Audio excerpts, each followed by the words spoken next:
ભગવાનની શ્રી નરનારાયણ દેવની શ્રી રાધા કૃષ્ણ દેવની જય જય.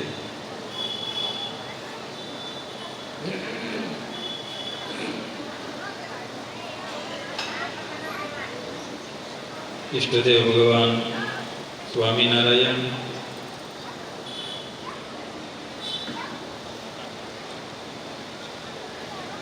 આ નારપણ ગામમાં 5 દિવસીય શ્રીમદ ભાગવત પંચાહપારાયણનું આયોજન રાજપરિયા પરિવારે જ્યારે કર્યું છે, એમાં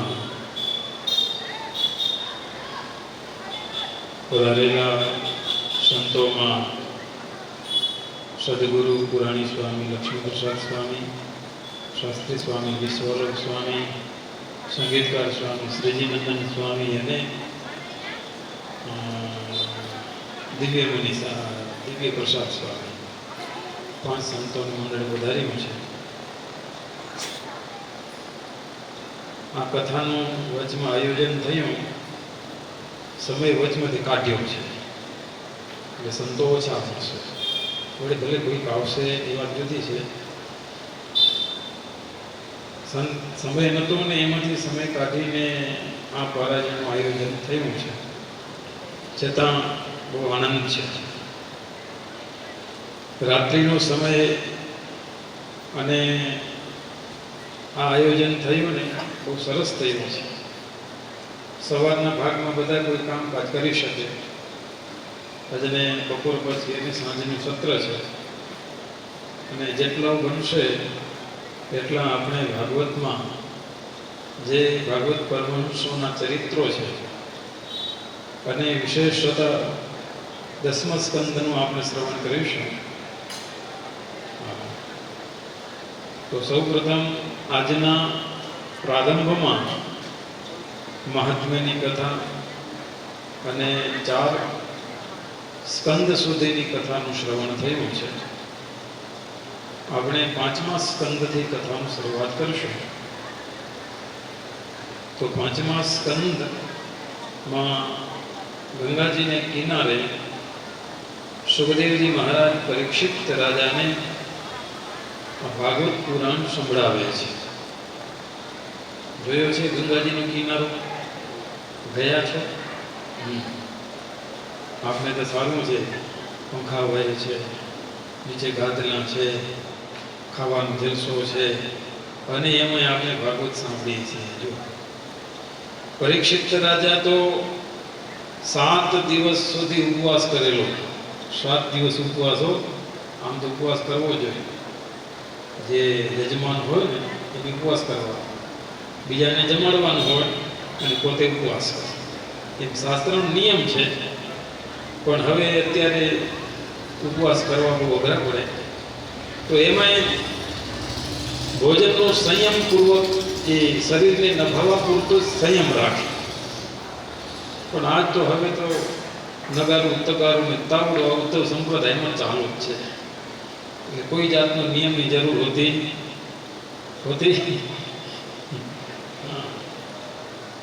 જમીને પણ જે શાસ્ત્રનું રહસ્ય છે ને એ આપણા હૈયામાં ફિટ થવું જોઈએ. જે પ્રયત્ન વ્યાસ નારાયણે કર્યો છે, જે પ્રયત્ન સુખદેવજી મહારાજે પરીક્ષિત રાજાના ઉદ્ધારને માટે આખું આ પુરાણ એમને સંભળાવ્યું છે અને પરીક્ષિત રાજાનો ઉદ્ધાર કર્યો છે. ઉદ્ધારનો અર્થ થાય છે મોક્ષ, ભગવાન સુધી પહોંચાડી આપ્યા છે. એ આ ભાગવત પુરાણ છે. આપણને 5 દિવસમાં પૂરું કરવાનું છે, અને એમાં આપણે માત્ર 1.5 કલાક હોય, અને વનસન વ્રતને રાત દિવસ ભાગવત સપ્તાહ ચાલુ જ રહી ત્યારે 7 દિવસમાં પૂરું થયું. અને 5 દિવસમાં ક્યાંથી પૂરું થાય? કયો થાય? ન થાય. માત્ર આપણે આચમન કરીએ. આપણા કળિયુગમાં આપણો અવતાર છે, તો કળિયુગમાં એમાંય પણ આપણી આવરદા ટૂંકી અને એમાં થોડુંક આચમન ભાગવતનું આપણે કરી લઈએ તો આપણો મનુષ્ય જન્મ સાર્થક બની જાય. એના માટે સ્વામિનારાયણ ભગવાને શિક્ષાપત્રીમાં પંચમ સ્કંદને યોગ શાસ્ત્ર બતાવ્યો છે. યોગ શાસ્ત્ર, યોગ શાસ્ત્રનો અર્થ શું થાય? યોગ શાસ્ત્ર. આપણે કહે ને રામદેવ બાબાના યોગા, યોગા કયો ને, એ માત્ર ને માત્ર શારીરિક છે. શરીરના બેલેન્સને માટે, શરીર શુદ્ધિ માટે યોગા છે. પણ આ યોગ છે, યોગનો અર્થ થાય છે ભગવાન સાથે સંબંધ કરાવવો, ભગવાન સાથે યોગ થવો, એને કહેવાય યોગ શાસ્ત્ર. સાંખ્ય શાસ્ત્ર છે એ સમજણનું છે, અને ભક્તિ શાસ્ત્ર છે એ 10મો સ્કંદ છે. ભગવાનની સાથે સંબંધ થાય ને પછી જ એને ભક્તિ કરવાનું તાન ચડે છે.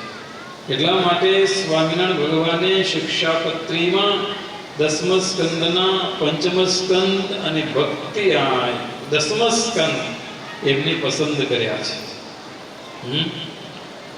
આ પંચમ સ્કંદમાં માત્ર 2 જ કથાઓ આવે છે. અને એ 2 કથાને એકદમ શ્રવણ કરજો તો ભગવાન સાથે સંબંધ થઈ જાય અને પછી ભક્તિ કરવાનો તમને આમ આનંદ આવશે.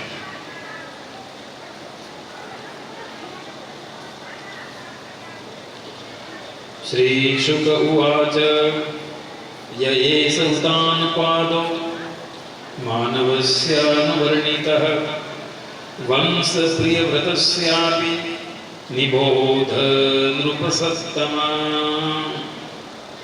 સુખદેવજી મહારાજ કહે છે કે હે પરીક્ષિત રાજન, પ્રિયવ્રત રાજા નારદજી પાસેથી આત્મવિદ્યા મેળવી પૃથ્વીનું રાજ્ય ભોગવ્યા પછી અંતે ભગવાનને ધામને પામ્યા છે. ત્યારે પરીક્ષિત રાજાએ પ્રશ્ન કર્યો છે, પ્રિયવ્રતો ભાગવત આત્મરામ કથમ મુને ગૃહે રમત યન્મૂલ કર્મ બંધ પરાભવ.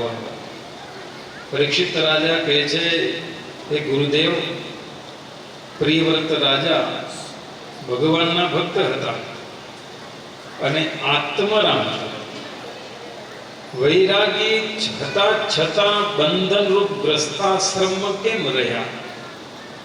સાંભળજો પ્રશ્ન. સુખદેવજી મહારાજનો પ્રશ્ન છે કે પ્રિયવ્રત રાજા વૈરાગી છે, આત્મરામ છે, છતાંય ગ્રસ્તાશ્રમમાં કેમ રહ્યા? સમજવાનો પ્રશ્ન છે. તમે બધા ગ્રસ્તાશ્રમી છો, બધા ગ્રસ્તાશ્રમી છો.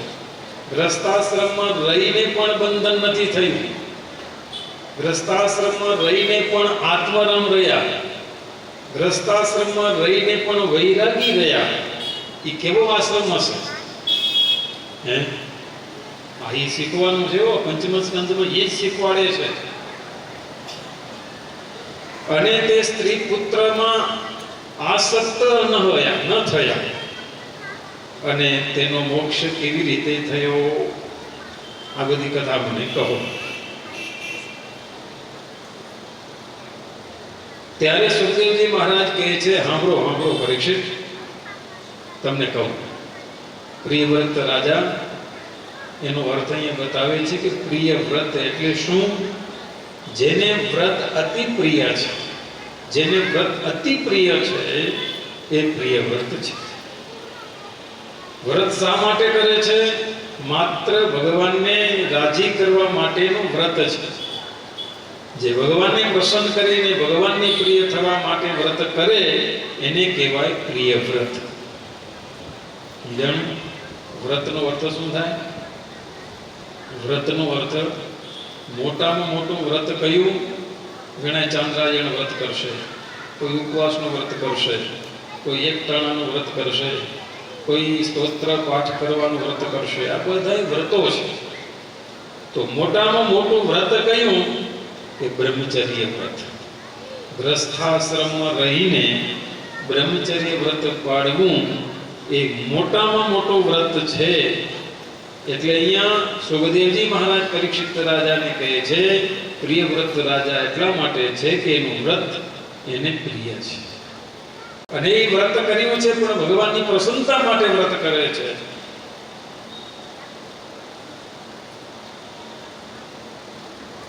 ભગવાન સૌને પ્યારા છે, પણ ભગવાનને પ્યારું કોણ છે?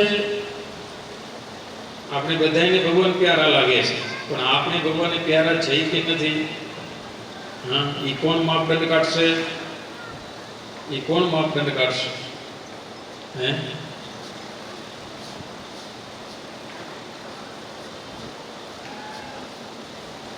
ભગવાનની પ્રસન્નતા જેના ઉપર ઉતરે, ભગવાનની પ્રસન્નતા જેના ઉપર થાય, અને એ જ એ માપદંડ છે કે એના ઉપર એનું રાજી.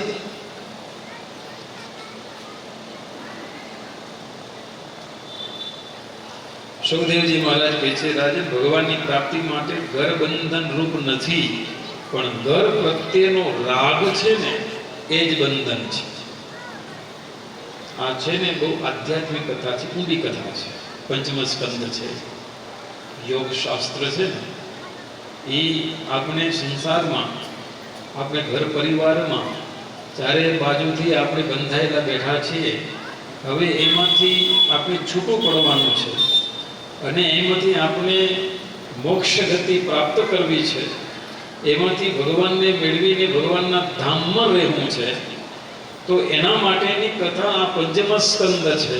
એ પ્રિયવ્રત રાજાના માધ્યમથી આપણને ભગવાન સમજાવે છે. પ્રિયવ્રત રાજા ઘરમાં રહે છે. તે ભગવાનની પ્રાપ્તિ માટે ઘર બંધન રૂપ નથી.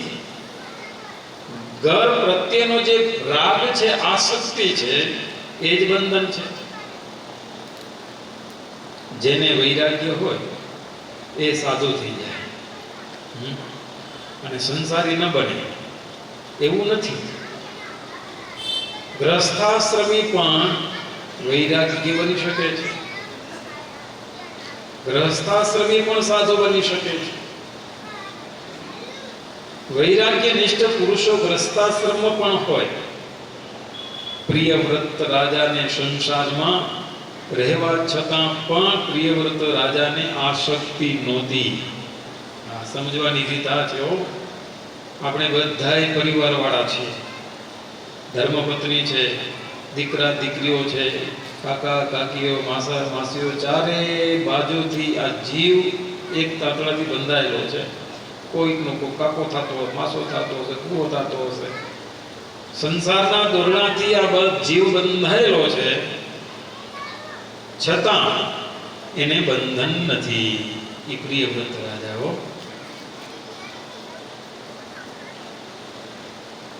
પ્રિયવ્રત રાજાને બધું હતું. એમના પત્ની હતા, બાળકો હતા, માલ મિલકત બધું હતું, પણ એમનું જીવન ગ્રહસ્થ હતું. બ્રહ્માજીના કહેવાથી ગ્રસ્તાશ્રમનો સ્વીકાર કરેલો, પણ તે સંસારમાં સંપૂર્ણ અનાસક્ત ઘરમાં રહે થકે જાણે જંગલમાં જ બેઠા હોય એવી રીતે એમનું જીવન હતું.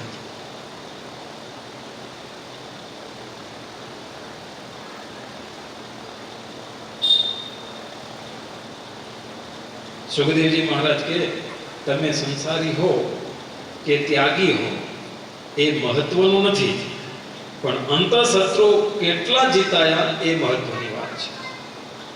આપણે બધાય સંસારમાં બેઠા છે. તમે બેઠા છો, અમે બેઠા છે. આશ્રમ તો ભગવાનને રહેવા માટેના નિયમો બાંધ્યા છે. ગ્રસ્તાશ્રમ, ત્યાગાશ્રમ, વાનપ્રસ્થ અને સંન્યાસ, આ 4 આશ્રમ છે. ભગવાનની વ્યવસ્થા માટે બાંધ્યા છે, પણ એમાં અંતઃશત્રુ કેટલા જીતાયા એ મહત્વની વાત છે. ગ્રસ્ત હોય, ત્યાગી હોય, અંતઃશત્રુઓ જીતવાના છે. ઘરમાં રહીને પણ કામ ક્રોધાદિક શત્રુઓ જીતી શકાય છે. ત્યાગાશ્રમમાં રહીને પણ દોષોને જીતી શકાય છે. કોણ કયા આશ્રમમાં છે એ અગત્યનું નથી, પણ તેને અંતરના શત્રુને કેટલા પ્રમાણમાં વશ કર્યા એ અગત્યની વાત છે. ઘણી વખત એવું થાય કે ઘણા લોકો 150 માળા ફેરવી નાખે, 100 માળા ફેરવી નાખે. એ મહત્વનું નથી. મહત્વનું એ છે કે એ સમયગાળામાં મન ભગવાનની સાથે કેટલું રહ્યું. માળા માત્ર સાધન છે. એ માળાના માધ્યમથી મન ભગવાનમાં જોડવાનું છે. માળા ફેરવી નાખીને મન જો ભગવાનમાં ન રહ્યું તો એ માળા નકામી છે. માળા ફેરવી મહત્વનું નથી, પણ મન ભગવાનમાં કેટલું રહ્યું એ મહત્વનું છે. જિંદગીમાં કેટલા વર્ષ જીવ્યા એ કઈ મહત્વની વસ્તુ નથી, પણ કેવી રીતે જીવ્યા એ મહત્વનું છે.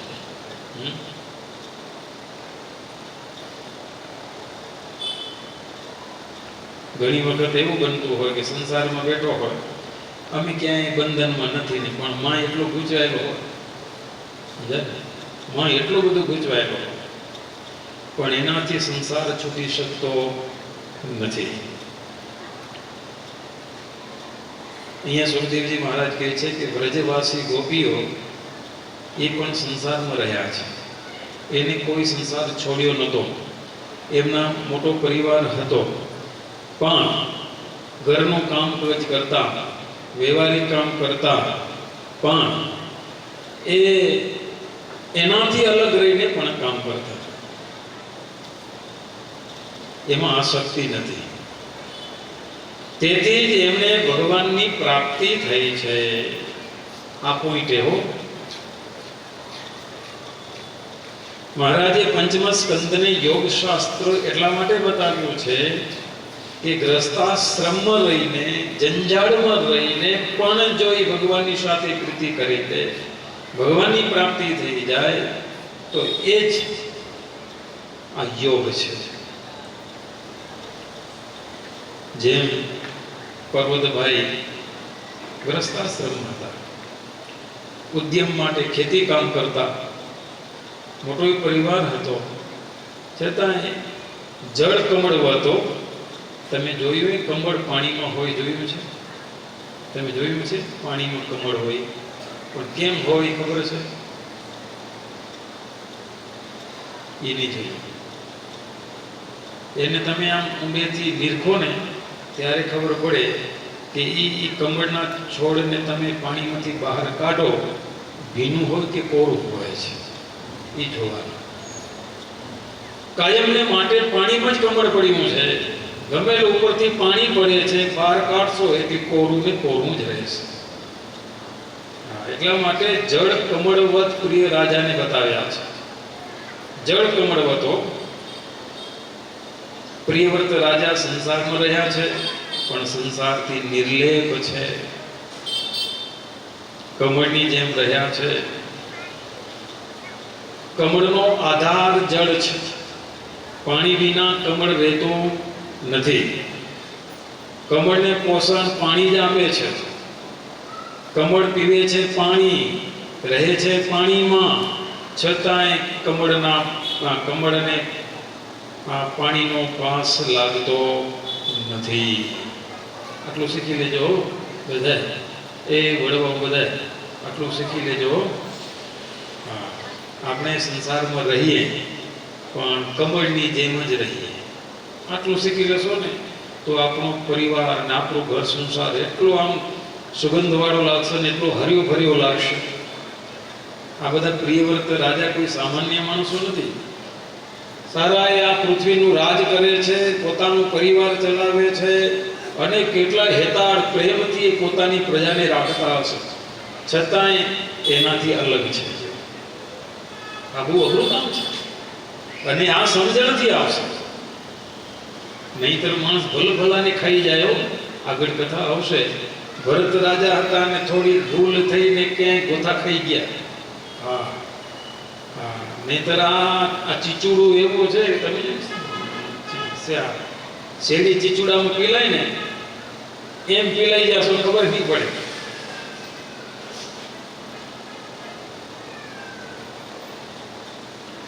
સંસારમાં ભગવાનનું પ્રધાનપણું હોય તો તે જ સંસાર બંધનને બદલે પ્રભુ સેવામાં અને મોક્ષમાં મદદરૂપ થાય છે. જો એમાં ભગવાનનો સંબંધ રાખે તો. જો ભગવાનનો સંબંધ ન હોય તો એ ઘર સંસાર એને ડૂબાડે છે. પ્રિયવ્રત રાજા સંસારમાં નાસક્ત રહીને ભગવાનની ભક્તિ કરી રહ્યા છે. એક દિવસનો સમય છે. પ્રિયવ્રત રાજા વિચાર કર્યો કે આ ધરતી ઉપર સૂર્ય અસ્ત પછી રાત્રિનો અંધકાર થાય છે. સૂર્ય આથમી જાય એટલે રાત્રિ અંધકાર થઈ જાય છે. એટલે પ્રિયવ્રત રાજાએ એવો વિચાર કર્યો કે મારા રાજ્યમાં મારી પ્રજાને અંધારું સહન ન કરવું પડે એ બરાબર નહીં. જોજો, રાજા વિચારે છે કે મારા રાજ્યમાં ક્યારે પણ અંધારું થાય નહીં. તો એક સૂર્ય જેવો તેજસ્વી રથ તૈયાર કર્યો. બરાબર સૂર્યનો અસ્ત થાય અને પૂર્વ દિશામાં પ્રિયવ્રત રાજાનો તેજસ્વી રથ દેખાય એવી વ્યવસ્થા ગોઠવી દીધી. અને જેથી આખી રાત્રિ પ્રકાશમય બની રહે. બ્રહ્માએ પ્રિયવ્રત રાજાને કહ્યું, બેટા, આ બધી પ્રવૃત્તિ બંધ કરી દેવી એ આપનું કામ નથી. અને આ બધું તંત્ર ગોઠવ્યું છે ને, ભગવાને ગોઠવ્યું છે. અને જે વિચારીને કામ કર્યું છે એ બરાબર છે. પણ આપણે આ અંધારાને રોકવું આપણું કામ નથી. આ ભગવાને તંત્ર ગોઠવ્યું છે. તો એના માટે ભગવાન રાત્રિ અને દિવસ વિભાગ કર્યા છે. તો એટલા માટે કર્યા છે કે માણસ જો આખો દિવસ ને આખી રાત પ્રકાશ હોય તો માણસ કામ કરવાનું મૂકે ન મૂકે. આમે નથી મૂકતા રાત્રે 12 વાગ્યા સુધી. તો હવે આ દિવસે અંજારું પડ્યું હોય. સતત માણસ ઉદ્યમ કરતો રહે. ઉદ્યમ કરતા કરતા કરતા એની પાછળનો ફળ એ મળે છે કે એની આવરદા ટૂંકી રહી જાય. તો આવરદા ટૂંકી ન થાય અને એ કર્મ એ પોતાના ભોગવે, એ કર્મનો પૂરો હિસાબ ચૂકવે. એના માટે ભગવાને રાત્રિ અને દિવસની વ્યવસ્થા ગોઠવી છે ને એમાં આપણે બાધરૂપ ન થવું. આ કોને કીધું? બ્રહ્માજીએ પ્રિયવ્રત રાજાને કીધું.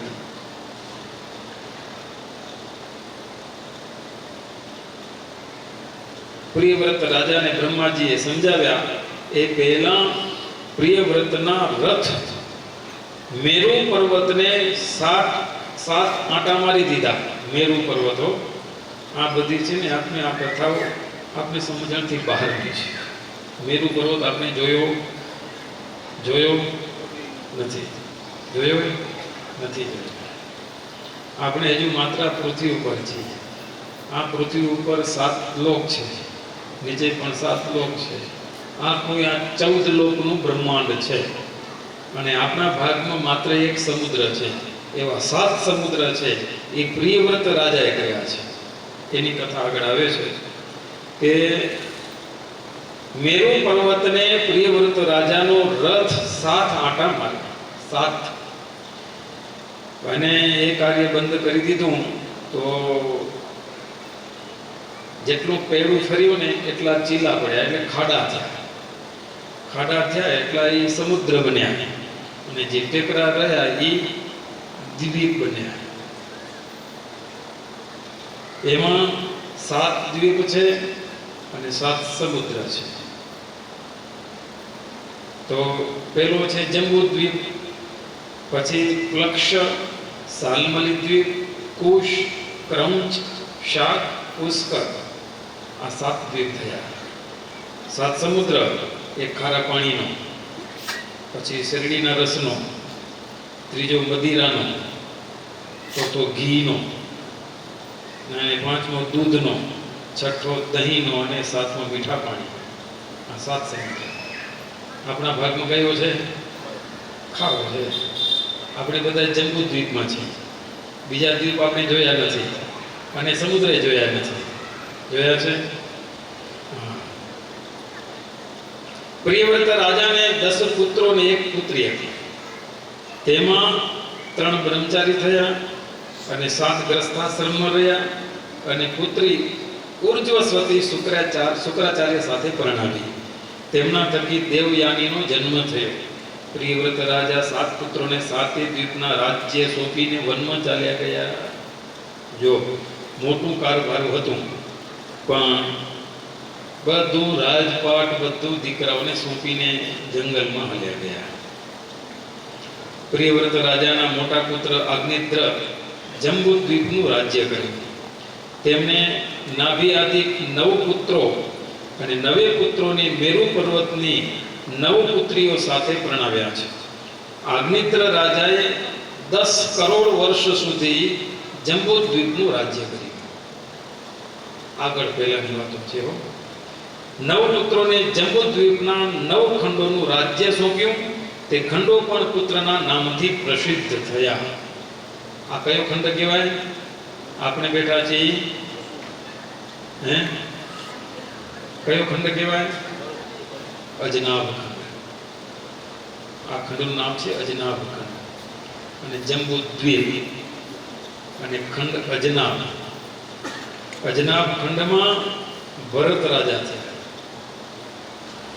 ઋષભદેવ ભગવાનના દીકરા ભરત રાજા, અને ભરત રાજાએ રાજ્ય કર્યું એટલે ભારત કહેવાય.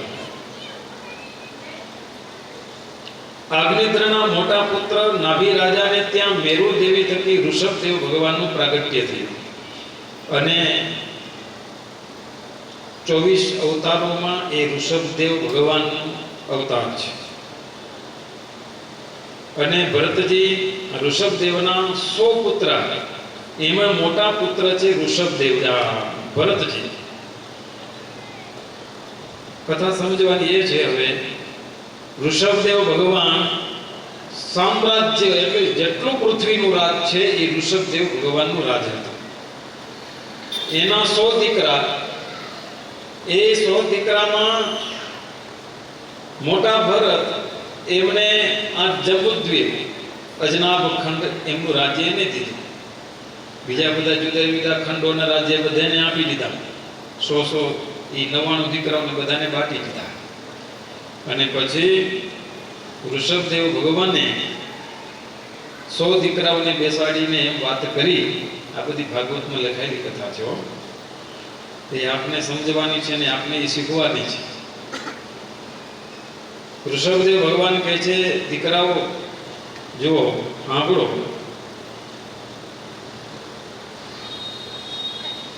સારું એ પૃથ્વીનું રાજ્ય મારું છે, અને તમને વિભાગ કરીને મેં રાજ્યના ભાગ આપ્યા છે.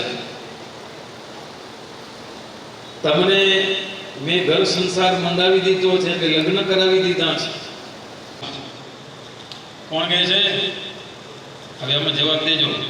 ઋષભદેવ ભગવાન પોતાના દીકરાઓને કહે છે, શરીર મારું છે, મેં તમને શરીર આપ્યું છે. આ શરીર કોનું? તમારું છે. હવે હાથ નાથ કયો, હવે ટાઢો ઉપર થઈ ગયો. એટલે શરીર કોનું છે? જવાબ દો. ખીચડી ખાધી છે? શરીર કોનું છે?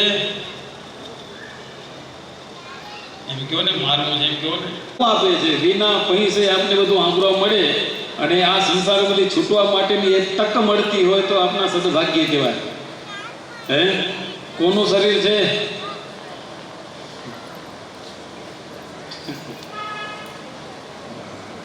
તમે નહીં બોલો ત્યાં સુધી આગળ નહીં વધતું. તમને એટલી તો આપણે ખબર જોઈએ ને, હું કોણ છું એટલી તો ખબર હોવી જોઈએ ને. એમ હું નથી ગોપાલ, નથી માવજી, નથી ના.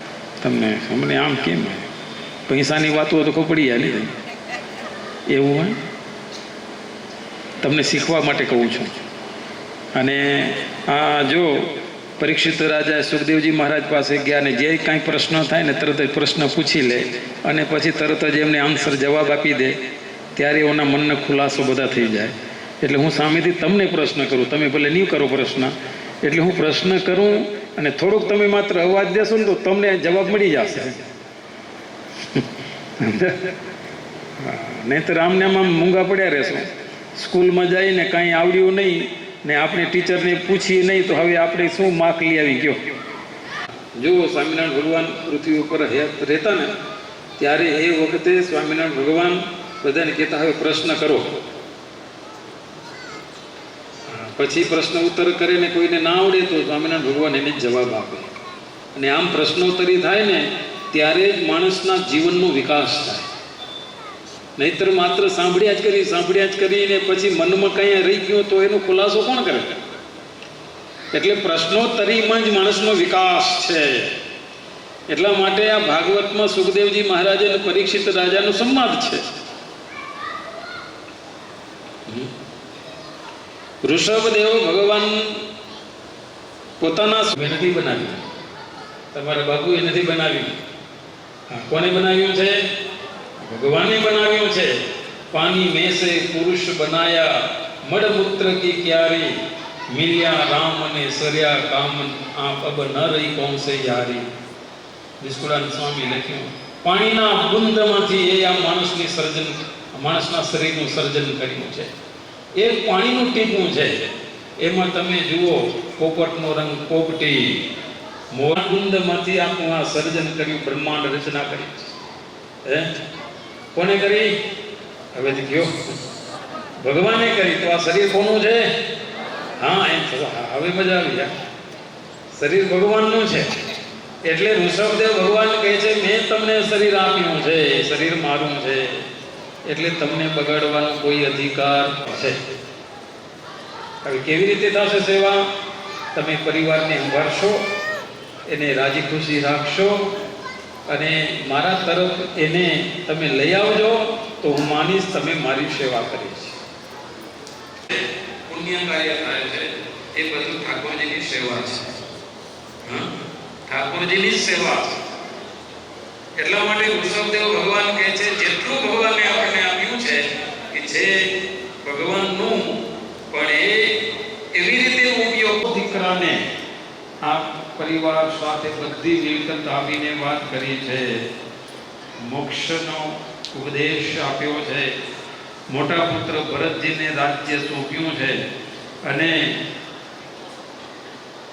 પછી ઋષભદેવ ભગવાન ઘર છોડીને વનમાં ગયા છે. તમે જુઓ. અને દૈવી ઈચ્છાએ કુટકાચળના ઉપવનમાં મુખમાં પથ્થરનો કોળિયો રાખી ગાંડાની જેમ ફરી રહ્યા છે. તેવામાં દાવાનળ સળગ્યો અને એમાં ઋષભદેવ ભગવાન અગ્નિની જ્વાળામાં પોતાની લીલાને સંકેલી લીધી.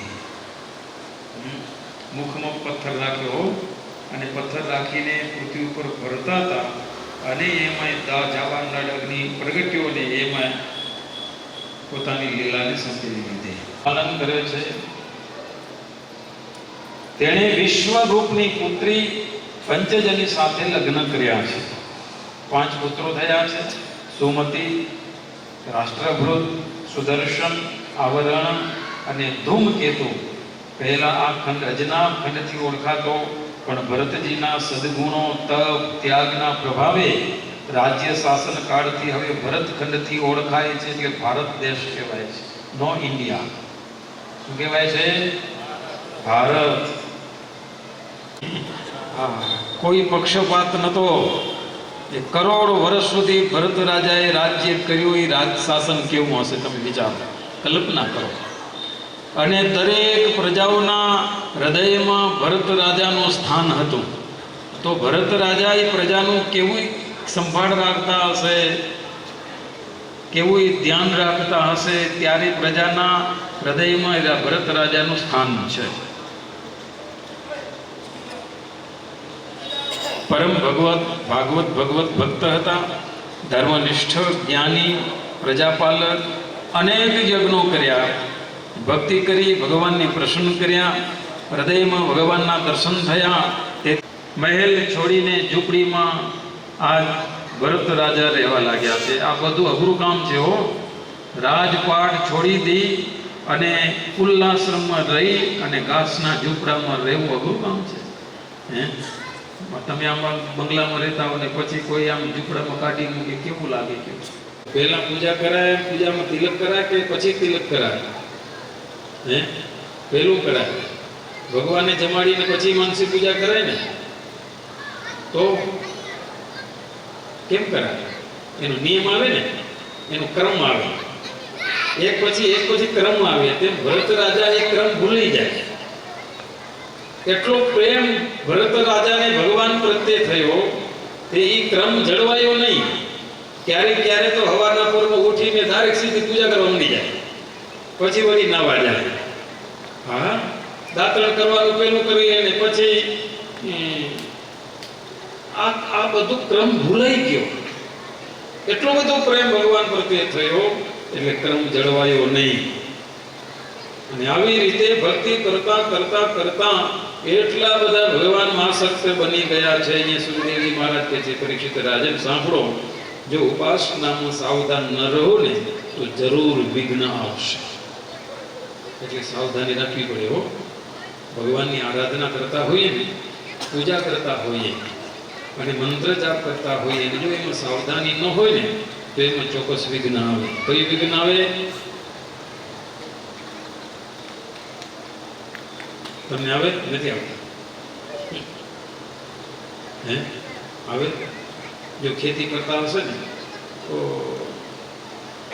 મંત્ર જાપ ચાલુ હશે ને, આજે એટલું કામ કરવાનું છે ને એટલું બતાવવાનું છે ને, તૈયાર તો સારું થાય. કોઈ દુકાન કરતો હશે ને, કોઈ કન્સ્ટ્રક્શનનું કામ કરતો હશે ને, આજે સ્લેબ ઠોકાઈ જાય તો આપણે એટલા રૂપિયા મળી જાય, નહીંતર પછી ઘાઈ થશે. હા, મન ક્યાં જાય? વ્યવહાર પછી જાય ને. હા, જો એને સાવધાની ન હોય ને તો મન જ્યાં ભટકી જાય. તો મન ભટક્યું તો એ મંત્ર જાપમાં ખામી આવે. એટલે જરૂર એને સાધનામાં ભંગ પડે છે, વિઘ્ન આવે છે. એક દિવસ ભરતજી ગંડકી નદીમાં સ્નાન કરી રહ્યા છે. જુઓ, ભરતજી રાજપાટ છોડ્યો છે, હે ઉલ્લાસમાં આવ્યા છે. ભગવાનમાં અથાગ પ્રેમ છે. હા, બીજું કાંઈ એને દેખાતું જ નથી. ભગવાન ભગવાન દેખાય છે. પણ જો જિંદગીમાં આરાધનામાં સાધનામાં જો સાવધાની ન હોય તો વચમાં વિઘ્ન આવી જશે. સાંભળે, ભરતજી ગંડકી નદીમાં સ્નાન કરે છે, પોતાનું સંધ્યાવંદન કર્મ કરે છે. એ સમયમાં બન્યું એવું, કોઈ સગર્ભા હરિણી, પેટમાં બાળક, હરણના પેટના બાળક, અને એ પાણી પીવા આવે છે નદીમાં. અને એ વખતે અચાનક સિંહે ત્યાં તાર પાડી. એ વખતે મૃગલી ભય પામી અને બચવા માટે સામે આમ દોટ મૂકી નદીને ઉલ્લંઘી ગઈ અને પેટમાં બાળક હતું એ પાણીમાં પડી ગયું અને મૃગલી સામે કિનારે મૃત્યુ પામી ગઈ. આ બધું દૃશ્ય ભરત રાજા પોતાનું સંધ્યાવંદન કર્મ કરે છે, નાય ધોવે બધું કરે છે, અને આ બધું દૃશ્ય એમને જોયું. ને જોયું ને ભરત રાજાએ વિચાર કર્યો, આ બાળક તો પાણીમાં તણાતું જાય છે, હવે એ પાણી ગંગાનું કેવું કાઢું? હે, જેવું માણસ ખીજી જાય. અને એમાં આ બાળક તણાતું આવે છે અને સામે એની માં મૃત્યુ પામી ગઈ છે. ભરત રાજાએ વિચાર કર્યો, મારા સિવાય આનું કોણ રક્ષણ કરશે? આને હું નહીં પાડું તો એ મરી જશે.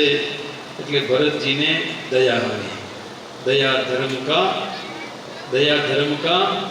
मूल है, पाप मूल है अभिमान. पापનું મૂળ અભિમાન છે. કોઈ ભરત રાજા મૃગ બાળકને લઈને પોતાની ઝૂંપડીમાં લાવ્યા. એને લીલું ઘાસ ખવડાવે. કઈ ગાયોના નેસડાઓ હોય ને એમાંથી દૂધ લઈ આવે અને દૂધ પીવડાવે. તો ભરતજી એ બાળકને લાલન પાલન કરતા કરતા એ બાળકને મોટું કરતા જાય છે.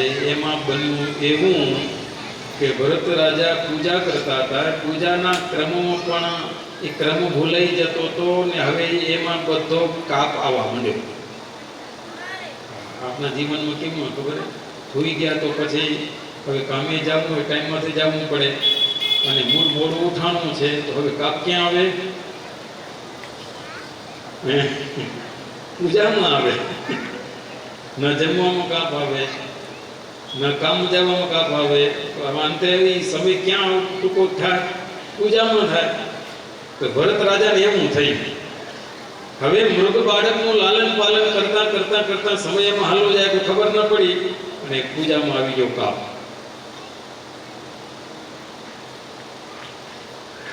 તેથી તેને મૃગ બાળકમાં મમતા બંધાણી, મારું બચ્ચું, મારું બચ્ચું. હવે એવો વિચાર ના આવ્યો કે હું મારા કેટલા બાળકને છોડીને આવ્યો છું, મોટો પરિવાર છોડીને આવ્યો છું, હું તો ચક્રવર્તી રાજા હતો, એ વિચાર ના આવ્યો. અને મૃગ બાળકમાં હવે મન બંધાણું, મમતા જાગી, મારું બચ્ચું. અને હવે તેને પ્રેમથી રમાડવા લાગ્યા અને પરિણામે તેને હવે ભગવાનનું અખંડ સ્મરણ ભૂલાવા લાગ્યું. હા, હવે કંઈક તો બે પાસા છે હો. આ બાજુ લગાડો કે આ બાજુ લગાડો, પ્રેમ તો એક જ છે, પ્રેમ એક જ છે. હવે કયા પાત્રમાં તમને લગાડવું છે? આ બાજુ ભગવાન છે, આ બાજુ માયા છે. હવે ક્યાં પ્રેમ કરવો, હવે એ જવાબદારી ભગવાન જીવને હોવી છે. અખંડ સ્મરણ ભૂલાયું અને એનો આખો સમય મૃગના બાળક પાલન પોષણમાં વીતવા લાગ્યો. મૃગલામાં આસક્તિ વધી. હવે તો પૂજા માટે પુષ્પ લેવા જાય તોય મારા બચ્ચાને કોઈ કૂતરું ખાઈ ન જાય, કોઈ વરુ ખાઈ ન જાય, એની બીક સાથે ફૂલ લેવા જાય, તુલસી પત્ર લેવા જાય. હવે ધ્યાન ક્યાં આવ્યું? પૂજા કોની કરવી છે? ભગવાનની. ભગવાનની પૂજા કરવા માટે પુષ્પ ફળ લેવા જાય છે, પણ મન ક્યાં છે? મૃગ બાળકમાં છે. આમ અનુસંધાન રાખજો. કેટલું તૂટી નામ આવી ગયું. પૂજા કરતા હોય તો વચ્ચે વચ્ચે મૃગલાને જોવા જાય, અહીંયા છે કે ભાગી ગયું છે. તેને કાંઈ ભાંગી તો નથી ગયું. આ શું ભાગી તો નથી ગયું ને? એમને મૃગલાને જોઈને તેને શાંતિ થતી. સમય જતાં ભરતજીની દયા પણ દાખણ રૂપ બની ગઈ. દયા દાખણ રૂપ બને છે. દયા કરવી એ ગુનો નથી, પણ દયા દાખણ ન થાય એ ધ્યાન રાખવું જરૂરી છે. ઘણી વખત દયા કરતા કરતા કરતા માણસ પોતે એમ જ ફસાઈ જાય. એવી દયા ન કરવી. દયા એટલી જ કરવી કે જીવનું પોષણ થઈ જવું જોઈએ, પણ પછી એમાં આસક્ત થઈ જવું નહીં. એટલા માટે એ કથા આપણને એમ સમજાવે છે કે ભગવાન તમને પરિવાર આપ્યો છે, એ પરિવાર પણ એ તમને બંધન રૂપ ન થાય એવી રીતે રહેવું, એવી જ રીતે દયા રાખવી. ભગવાનનો પરિવાર છે એમ સમજીને એની સેવા કરવાની. મારો પરિવાર કરીને સર્વ જાશો ને તો બંધન દાશો. આ એ કથા શીખવાડે છે ભરતનીઓ. દયા શક્તિમાં ફેરવાઈ ગઈ. ભરતજીના બધા કર્મો હવે બંધ થઈ ગયા. એક દિવસ આ મૃગલીનું બચ્ચું પોતાના જેવા બીજા મૃગલાઓની સાથે ચાલ્યું ગયું.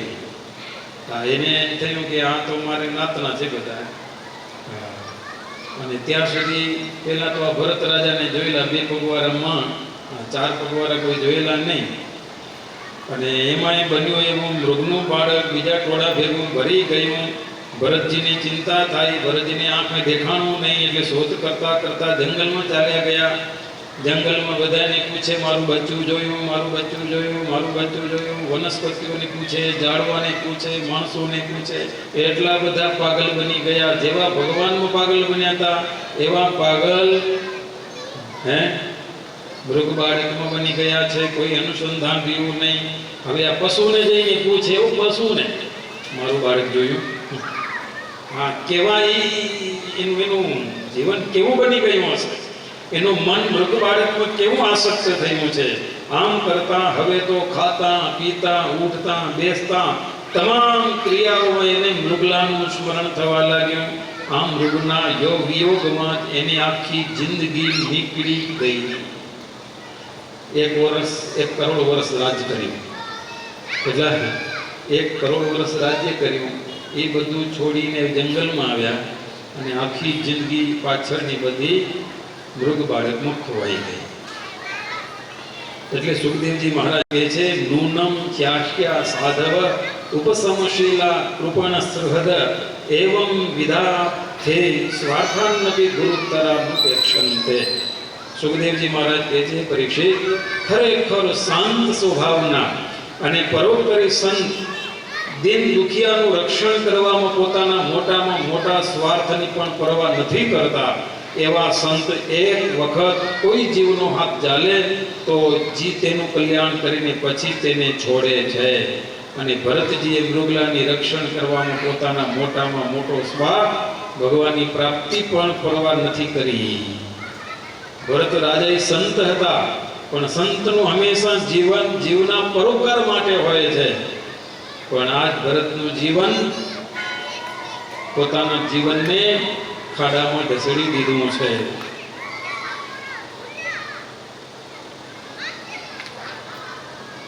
ચિંતામાં ને ચિંતામાં મૃગલ બાળકનું સ્મરણ કરતા કરતા કરતા એનો દેહ પડી ગયો. અંતે યામતી સાગતી, અંતકાળી જેવી બુદ્ધિ હોય ને એવો એનો અંત આવે છે. એટલે ભગવદ્ ગીતાએ ન્યાય આપ્યો છે. યમ યમ વાપી સ્મરણ ભાવમ ત્યજંતે કલેવરમ તમ તમે વૈતિ કૌંતેય સદા તદભાવો ભાવિત. ભરતજી મૃગલાનું ચિંતન કરતા કરતા કરતા દેહ છૂટ્યો એટલે એનો બીજો જન્મ આવ્યો. કાળન જળ પર્વતમાં મૃગલાનો જન્મ આવ્યો. ધ્યાન રાખવા જેવું છે. આપણે ક્યાં બેઠા છે? આપણે બધા ક્યાં બેઠા છે? ક્યાં? મંદિરમાં? ના ના, મંદિરમાં નથી બેઠા. આપણે ક્યાં બેઠા છે? ઘર સંસારમાં બેઠા છે. બધાય ઘર સંસારમાં આપણે બેઠા છે. આપણે બધાય, માત્ર તમે નહીં. આ તો માત્ર આશ્રમના ભેદ છે. ઘર સંસાર એટલે આપણો આ સંસાર છે. એમાં બધાય આપણે બેઠા છીએ.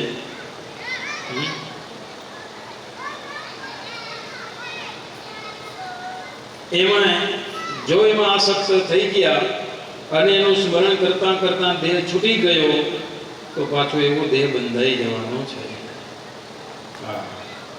જ્યાં વાસના જેની જરી રહી છે ત્યાં તો જન્મ જઈને લહે છે. માટે થજો સૌ નિર્વાસનિક, જો જન્મ મૃત્યુ હોય તણી બીક. વિહારીલાલજી મહારાજ એમ કહે. અને જન્મ મરણથી જેને બીક લાગતી હોય ને તો એને જે રીતે ઘર સંસારમાં રહેવાનું કીધું છે એ પ્રમાણે રહે તો એ વાસનામાંથી છૂટી જાય છે. ઋષભદેવજી જળ ભરતજી એ મૃગના દેહમાં બંધાઈ ગયા છે. એટલે મૃગનો દેહ આવ્યો છે.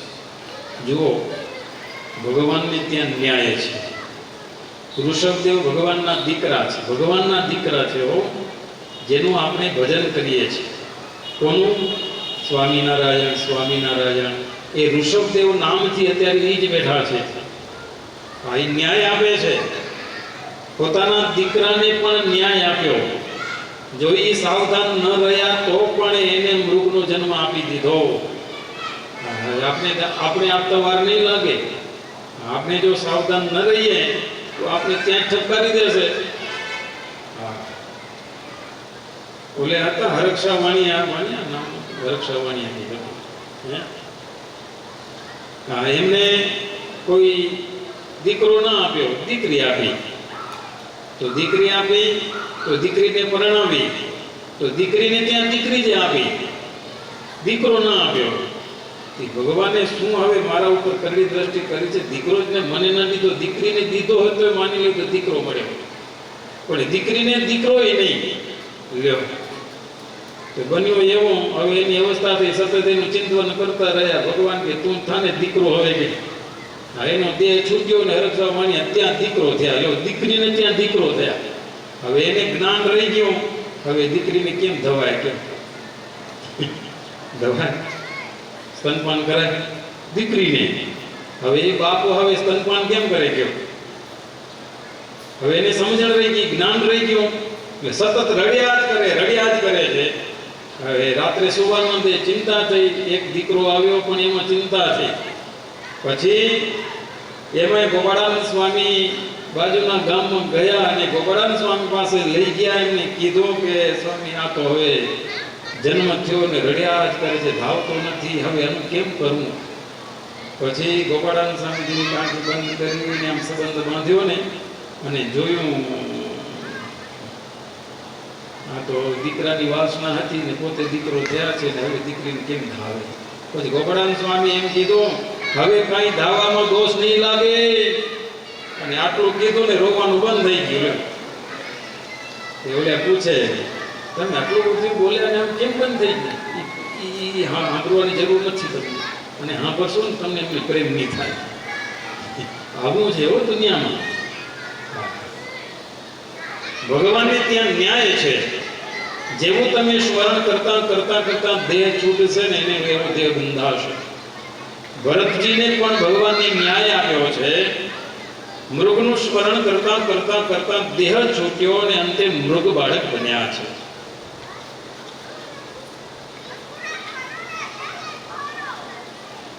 નાની ટૂંકી પૂંછડી, નાના પગ, ટચુકડા કાન, અને ભરતજીએ ભગવાનની ભક્તિ કરી છે. અને ભગવાનની ભક્તિ ક્યારે વ્યર્થ જાતી, વ્યર્થ હાલી જાય કાંઈ ખબર પડતી નથી. એટલે ભરતજી થોડા સાવધાન રહ્યા નહીં.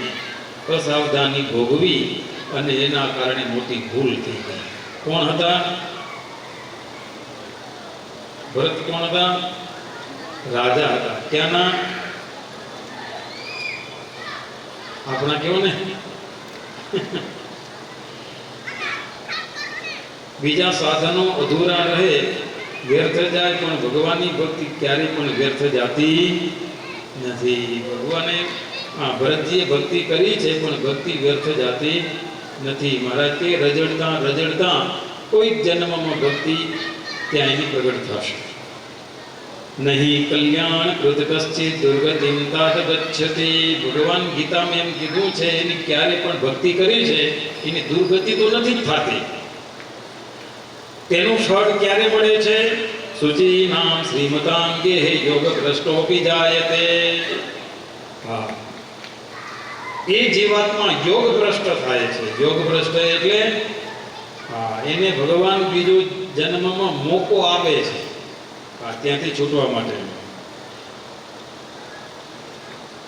ભરતજીને મૃગલાનો જન્મ તો આવ્યો, પણ એની ભક્તિના પ્રભાવને કારણે એને પૂર્વજન્મનું જ્ઞાન રહી ગયું. મેં મોટી ભૂલ ખાધી અને એના કારણે મને 4 પગ, માથે નાની નાની શીંગડીઓ, ટૂંકી પૂંછડી, નાના એવા કાન, મારો આવો દેહ આવી ગયો.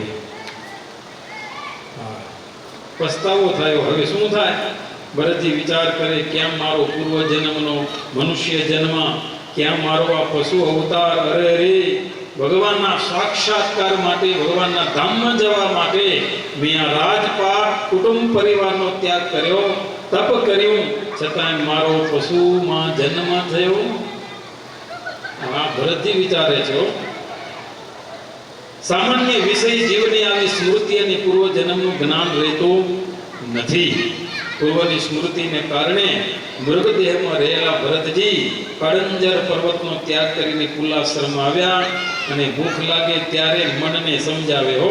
હવે એને સમજણ છે, ભૂખ લાગે ને ત્યારે સમજાવે કે તું ભગવાનને ભૂલીને મૃગ બચ્ચામાં બંધાણો, એટલે આજે તું મૃગલીના પેટે જન્મ્યો છે. હવે લીલું ઘાસ નહીં મળે ખાવા, સૂકા પાંદડા ખા. હા, મનને સમજાવે છે. ભગવાનની પ્રાર્થના કરે છે કે પ્રભુ, એકવાર હું ભૂલ્યો, હવે મને આ પશુ દેહમાંથી છોડાવો. હવે આવી ભૂલ નહીં કરું. હવે આવી ગયું ને. સુખદેવજી મહારાજ કહે છે, પરીક્ષિત રાજન, હવે ત્રીજો જન્મ પાછો બ્રાહ્મણને ત્યાં જન્મ આવે છે. ભરતજીની પ્રાર્થના પ્રભુએ સાંભળીને ટૂંક સમયમાં જ મૃગ શરીરની અવધિ આવી ગઈ. અને પશુ દેહમાંથી છૂટેલા ભરતજીનો અંગીરસ ગોત્રમાં એક પવિત્ર બ્રાહ્મણને ત્યાં જન્મ થયો. આ જન્મમાં પણ ભરત નામ પડ્યું. પાછું ભરત નામ આવી ગયું. 3 જન્મનું જ્ઞાન રહ્યું. નાનપણથી જ નક્કી કરી લીધું. આની નોંધ નિષ્કુળાનંદ સ્વામી બહુ મસ્ત લખી છે. હે અમે જડ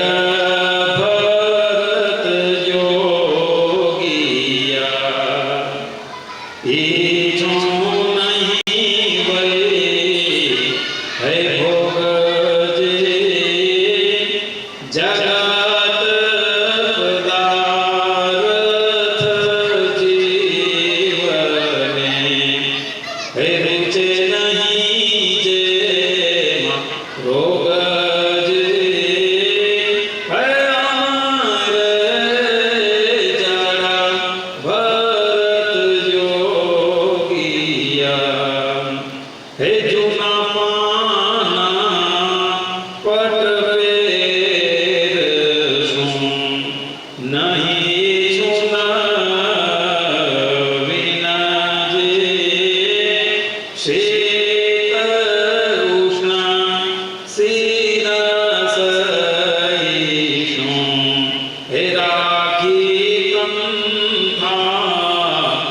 ગોપીનાથજી અમે જડા ભરત જોગીય. ભરતજીને જ્ઞાન રહ્યું. હવે એ બધું એને યાદ આવ્યું છે. હવે કેમ રહેવું એની આખી રીત એ ભરતજીએ પોતે આખી વર્ણવી છે હોય, અને એની નોંધ નિષ્કુળાનંદ સ્વામી લીધી છે. હવે કેમ રહેશું, કેવી રીતે રહેવું. પહેલાં ભૂલ ખાધી, હવે મૃગનો દેહ આવી ગયો. હવે એમાં ભગવાને દયા કરી છે, પાછો અંગીરસ કુળમાં બ્રાહ્મણને ત્યાં જન્મ આપ્યો છે. હવે મારે સાવધાન રહેવું પડશે. આપણે કેટલા અવતાર થયા છે?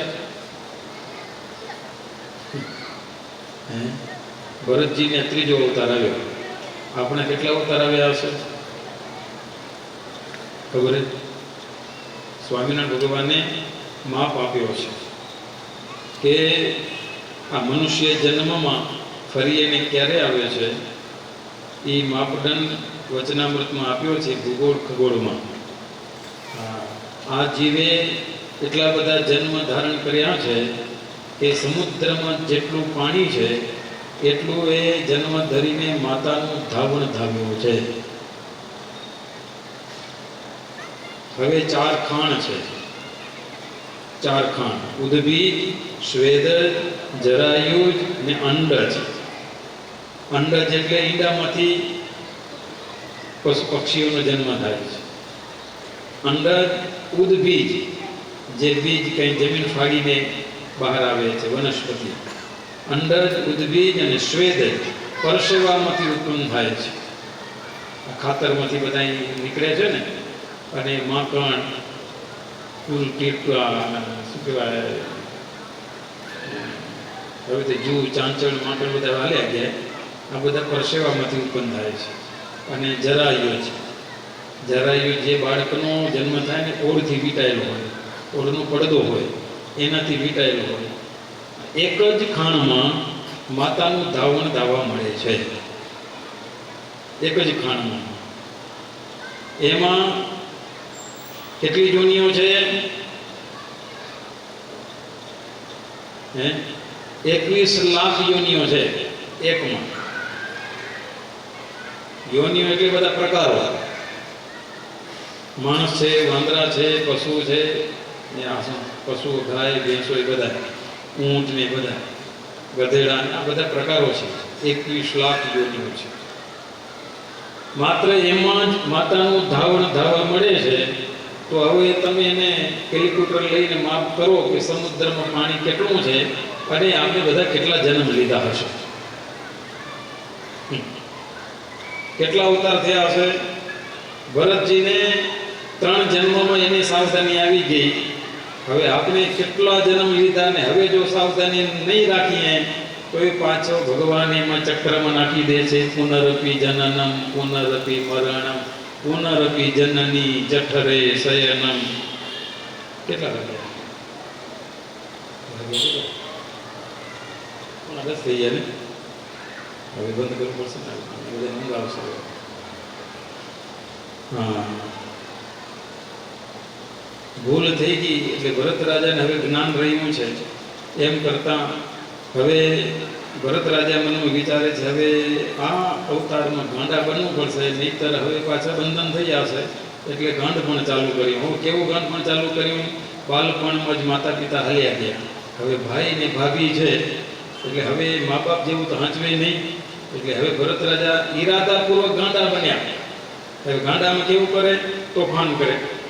હા, ગામમાં કંઈક કોકનું હેરાન કરી આવે, કંઈક પગાડી આવે તો પછી રાવ આવે ભાઈ કને, હા ભાભી કને રાવ આવે. આ કેટલું સહન કરે એટલે વળી એને વઢવા લાગે.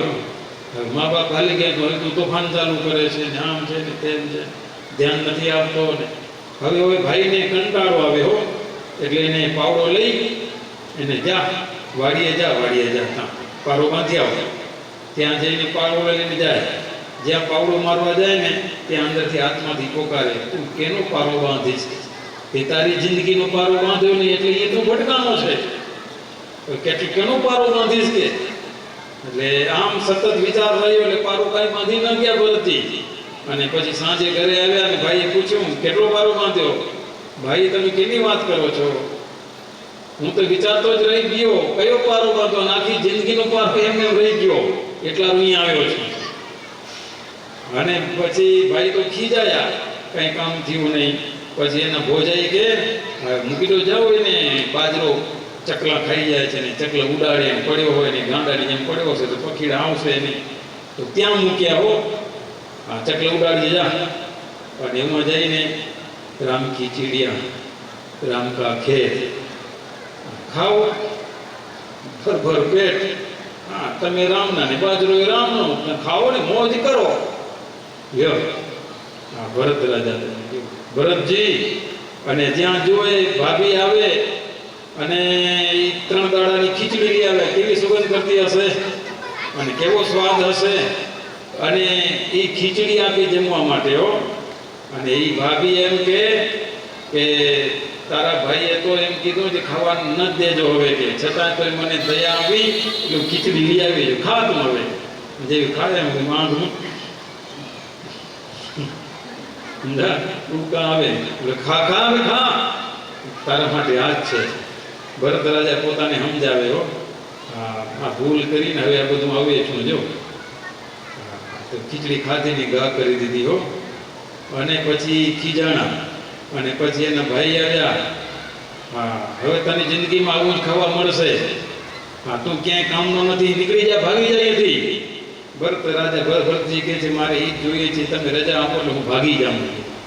અને ત્યાંથી ભરતજી નીકળી ગયા અને જંગલમાં ફરતા ફરતા ફરતા ફરતા એને ચોર મળ્યા. ચોર પકડી લીધા, સુખડી ખરાવી ભરત તાજા કર્યા અને માતાજીની આગળ વધેરવા જાય ને ત્યાં તો માતાજીએ ચોરના હાથમાંથી તલવાર લઈ ચોરોને મારી નાખ્યા અને ભરતજીને બચાવી લીધા. પછી રઘુગણ રાજા મળ્યા, એને પણ બોધ આપ્યો. આવી રીતે આખી જિંદગી પછી ભરતજીએ સતત પ્રભુનું ભજન કર્યું સાવધાન પૂર્વક. પછી પ્રભુની પાસે પહોંચ્યા છે.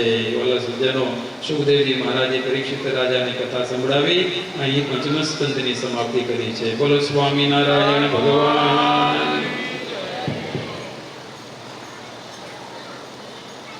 સભામાં કથાનું શ્રવણ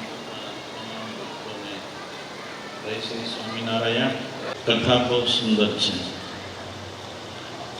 ભરતજી કેના દીકરા હતા? ઋષભદેવ ભગવાનના દીકરા હતા. ઋષભદેવ ભગવાનના કેટલા દીકરા હતા? 100 દીકરા હતા. ભગવાનના 100 દીકરા હતા.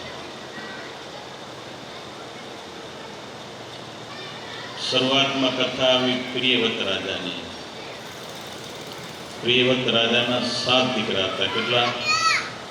કેટલા દીકરા હતા? માજ બાપાને કેટલા દીકરા છે? 5 દીકરા. નારાયણ બાપાના દીકરા માવજીભાઈ.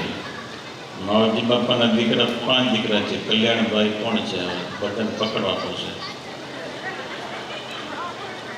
પાછળ બેઠા હો ને, બરાબર. પછી પરદભાઈ, હલો પરદભાઈ, બરાબર. પછી કાનજીભાઈ, પાછળ બેઠા હો. મને આગળ બેઠા, હું આ જ ગણું છું. વ્યાજ કે એમ હવે આપણે વ્યાજ આગળ રાખી દીધો, મૂળ પાછળ રાખી દીધું. કાંઈ વાંધો નહીં. કાનજીભાઈ તમે ને, બરાબર. પછી વાલજીભાઈ, બરાબર. વાલજીભાઈ 3 ભાઈ બાજુમાં છે. પછી શિવજીભાઈ, શિવભાઈ તમે. શિવભાઈ તમારે કેટલા દીકરા? કલ્યાણભાઈ તમારે કેટલા દીકરા? 2. ભરતભાઈના એના 2. કાનજીભાઈના એ બરાબર. માણસોને બધાને પૈસા ઘણા ખપેલા. શું ખબર? પરિવાર નો નથી ખપતો એટલો બધો મોટો. પછી વાલજીભાઈના કેટલા? એના 4 છે. અને શિવજીભાઈના 2. પરિવાર મહત્વનો છે કે પૈસા મહત્વનો છે? શું? પરિવાર મહત્વનો છે, પૈસા નથી.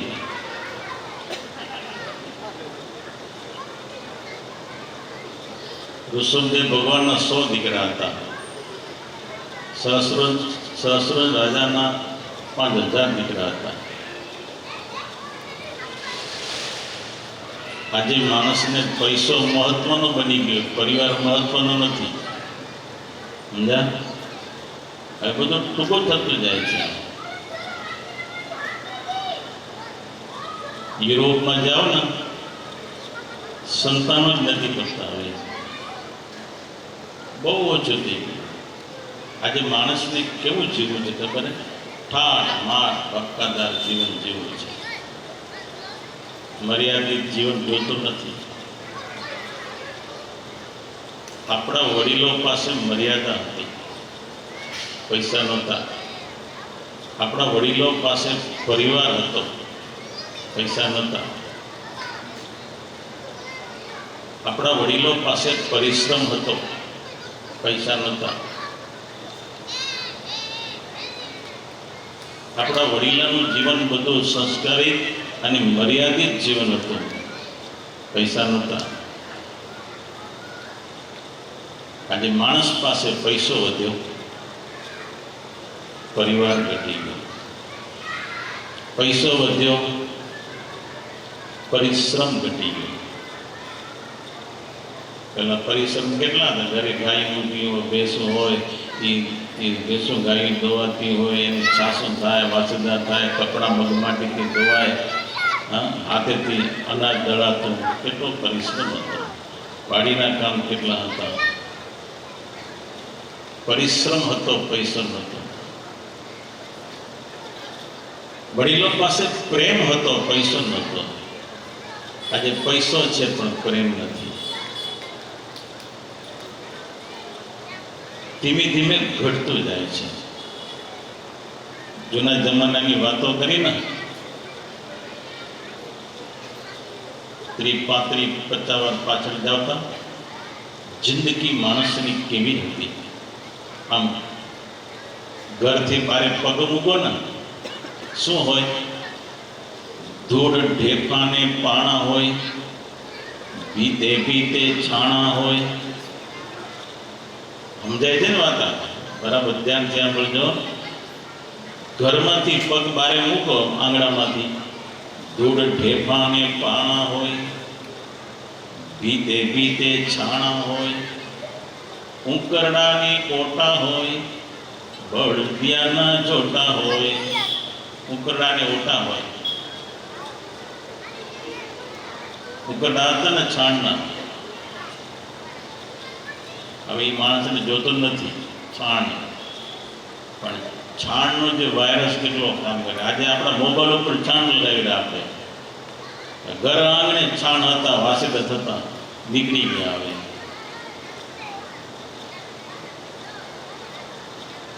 તમારા મોબાઈલ ઉપર છાણની ટીપટીપ લગાવો ને, તો આ મોબાઈલનો વાયરસ છે ને, રેડિયેશન આપણે નુકસાન ન કરે.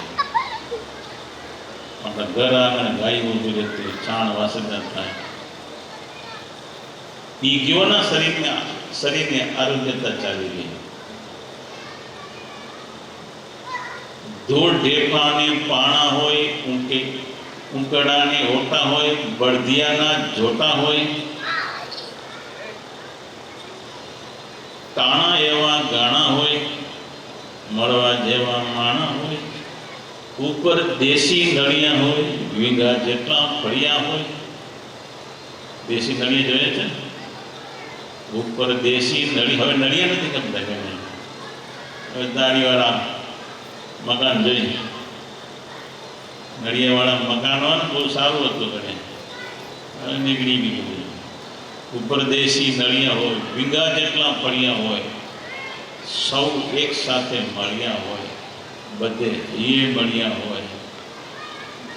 ભોજન ઘરમાં સાદું હોય. કેવું હોય? સાદું ભોજન ઘરમાં હોય.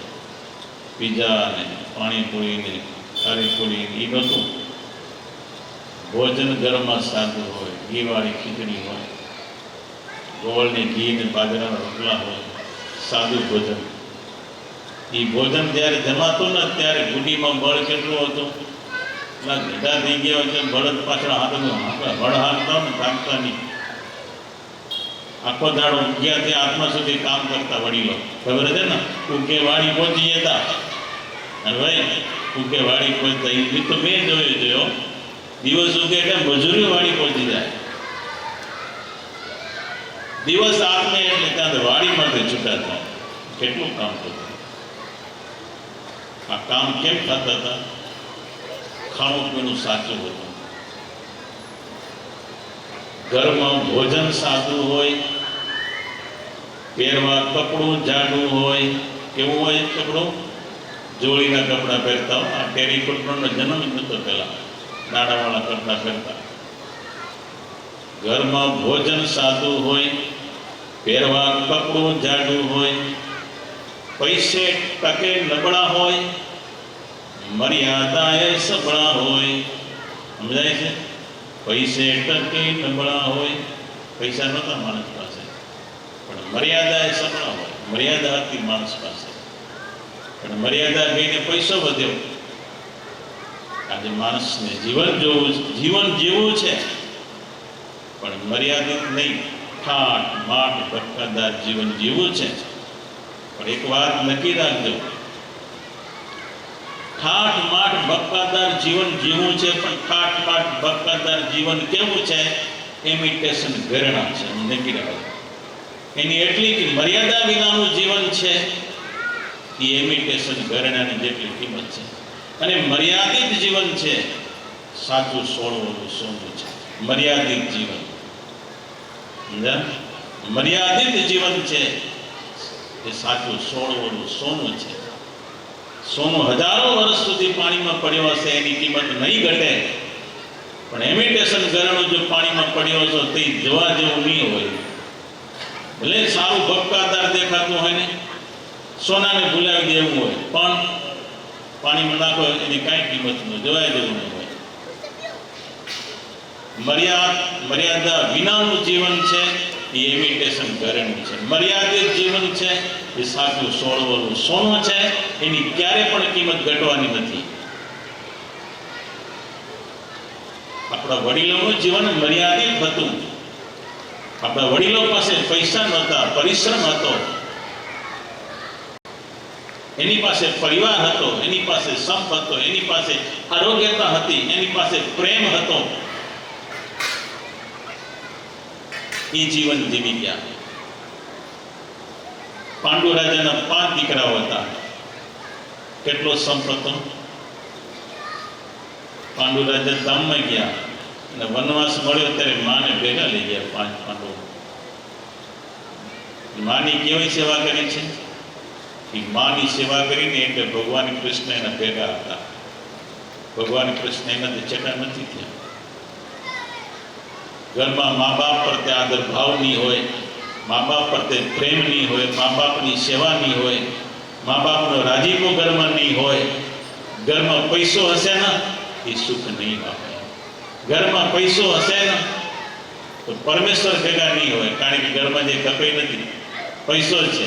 પૈસાની પાછળ દોડ છે, પણ મર્યાદાની પાછળ વડીલો પ્રત્યે આદર ભાવ, પ્રેમ, લાગણી, પૂજ્ય ભાવ નથી, ત્યાં પરમેશ્વરની કૃપા નથી. નક્કી રાખજો, જ્યાં પરમેશ્વરની કૃપા નથી ત્યાં પૈસો ક્યારે પણ સુખ નહીં આપી શકે.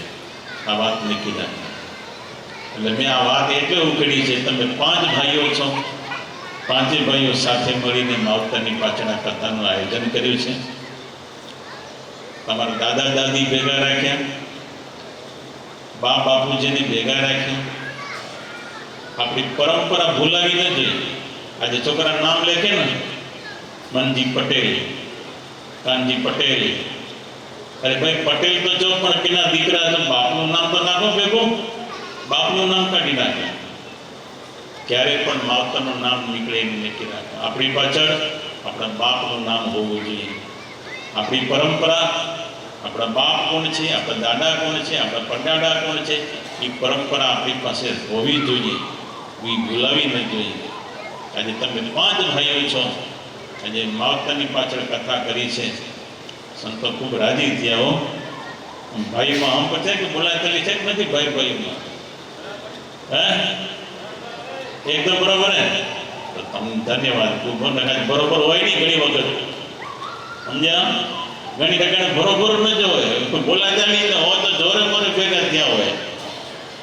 નહીં ભાઈ, એક માના પેટે જન્મેલા છે, એક માનું દૂધ પીધું છે, જતું ન થાય. સંસાર છે ક્યાંક વાસણ ખકડતા હોય, જીવનમાં જતું કરતા શીખો, જીવનમાં જાતે કરતા શીખો, જીવનમાં જોઈ વિચારીને હાલો તો એની જિંદગી જોયા જેવી હોય. એ આલોકમાં સુખી ન હોય, આલોકમાં સુખી હોય ને પરલોકમાં સુખી હોય.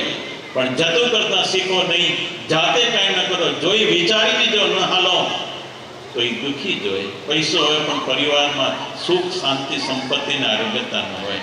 માટે જતું કરતા શીખો. એક મા બાપના દીકરાઓ એક માનું એક જનેતાનું દૂધ પીધું છે, એક જનેતાએ આપણને મોટા કર્યા છે. ભેગા રહી ન હતી, આ સત્સંગ મળ્યો, આવો યોગ મળ્યો છે, સમજણ ના આવી આપણામાં. કોની પાછળ આપણે દોટ મૂકી છે? આપણી મર્યાદા અને આપણી સંસ્કૃતિ શું છે એને એક બાજુ મૂકી દીધી. આપણા મા બાપ દુઃખી હોય, મા બાપે આટલું ઘણું, પણ આપણે મા બાપને રાજી ન કરી શક્યા, એની આંતરડી ઠારી ન શક્યા, તો ઉપરવાળો કીધી પણ રાજી નહીં થાય. આટલું નક્કી રાખજો. ખૂબ આનંદની વાત છે. આપણા હજી 5 દાડા 4 દાડા બીજા છે. ઘણી બધી આવી સત્સંગની વાતો ભાગવતમાંથી જોવા મળશે, શીખવા મળશે, જીવનમાં ઉતારવા મળશે. એ બધી વાતો આ સત્સંગની થશે. અહીંયા અત્યારે ટાઈમ થઈ ગયો છે એટલે અહીંયા આપણે કથાને વિરામ આપીશું. બોલો સ્વામિનારાયણ ભગવાનની.